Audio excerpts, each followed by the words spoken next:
గంగు ఒంటరిగా కూర్చొని ఉంటే బయట పాట సౌండ్ రావడంతో గంగు రెడీ అయ్యి బయటకి వెళ్లి అఫ్సర్ పక్కన కూర్చొని పాట వింటుంది. ఆ తర్వాత అఫ్సర్ పెళ్లి అయిపోతుంది. ఒకరోజు గంగు సైలెంట్ గా పడుకొని ఉంటే అక్కడున్న అమ్మాయిలంతా వచ్చి ఎలక్షన్ రిజల్ట్ వచ్చేసాయి అని అంటారు. దానికి గంగు సరే ఏమైంది అని అంటే నువ్వే ఎలక్షన్ లో గెలిచావు అని అమ్మాయిలు ఎంతో ఆనందంగా అరుస్తారు.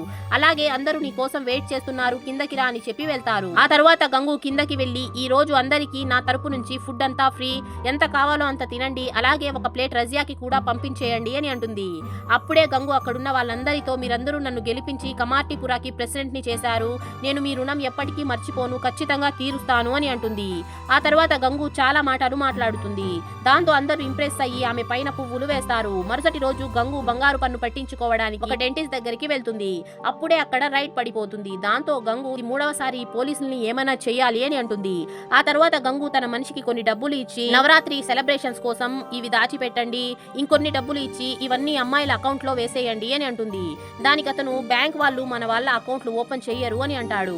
దానికి గంగు అయితే ఇక్కడికి వచ్చి బట్టలు ఓపెన్ చేస్తారా అని చెప్పి నవ్వుతుంది. ఆ తర్వాత గంగు కొన్ని నోట్లు లెక్కేస్తే అప్పుడే అతను చెయ్యి చాపితే ఇవి నీకు కాదు, ఇవి నా నగల కోసం అని చెప్పి దాచుకుంటుంది. ఆ తర్వాత ఏమైందో తెలుసుకోవాలంటే పార్ట్ 14 అని కామెంట్ చేసేయండి. వీడియో నచ్చినట్లయితే లైక్ చేసి ఛానల్ ని సబ్స్క్రైబ్ చేసుకోండి.